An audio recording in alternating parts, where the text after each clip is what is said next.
सुन्दरि माधवि चन्द्र सहोदरि हेममयि मुनिगणमण्डित मोक्षप्रदायनि मञ्जुलभाषिणि वेदनुते पङ्कजवासिनि देव सुपूजित सद्गुणवर्षिणि शान्तियुते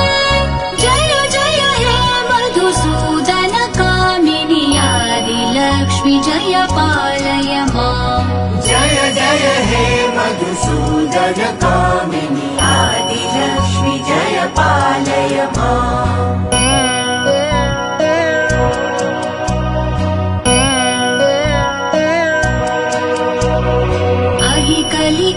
कलिकल्मषनाशिनि कामिनि वैदिकरूपिणि वेदमयीरसमुद्भव मङ्गलरूपिणि